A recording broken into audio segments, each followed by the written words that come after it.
Romance movies? No thanks. Unless, of course, people get dead and bloody. On this, night 6 of 13 on the countdown to Halloween, we'll be double featuring a few romance movies I think will be right up the alley of a horror fan. Our first movie is Rose, a Love Story from 2020. In Rose, a man and his wife live a secluded life off-grid while husband Sam provides for the titular Rose by hunting, gardening, and also providing her with some bizarre medical attention indicative of a truly terrifying disease. When a stranger falls foul of one of Sam's animal traps, the couple reluctantly take her in, disrupting their lives in dangerous ways.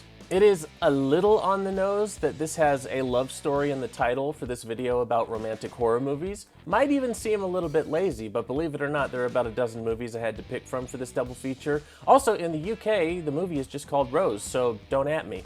The most recognizable person for me in this movie is Nathan McMullen, who's in the later seasons of Misfits, and is an elf in the Christmas Doctor Who episode with Peter Capaldi, so, you know, big name. Also, Rose is played by Sophie Rundle, who evidently is a long-running character on Peaky Blinders, which I haven't seen, but if you have, you'll recognize her as Ada Shelby, or Ada Thorne. I'm guessing she got married at some point, but I don't really care, so don't at me. Coming out in 2020, Rose definitely reflects what many of us were feeling like, being in an isolated cabin in the middle of the woods, covered in snow, having to pay someone to go get gasoline so we can keep the power on at home. It's a very 2020 mood. It's also a good take on some classic tropes, and I just really enjoyed it. I watched it for the first time this year, and yeah, it's definitely a romance movie, but it's also very much a horror movie, so get on it. Movie number 2 is Spring from 2014. Spring is a truly unique movie. I genuinely can't even get close to comparing it to anything else I'm aware of. Set in the same excellent universe as Resolution and The Endless, but only loosely connected by the small town the main character hails from, Spring is about a young man going nowhere fast who decides to discover himself via a trip to Italy.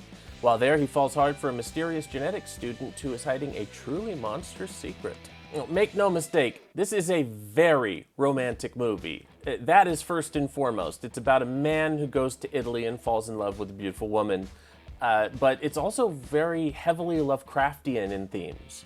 This flick's just like the previous two movies by writer-directors Justin Benson and Aaron Moorhead, has exquisite acting and writing that in my opinion is unparalleled in terms of natural realism. And as I said, it's a romance movie, not something usually on my radar at all, but I love Resolution and The Endless, so I gave it a chance, and it will not disappoint if you do the same. Hell, if you have a partner who isn't into horror or something, this would be a great movie introduction to try and get them to watch more with you. If you don't watch it today, pocket this one for Valentine's Day.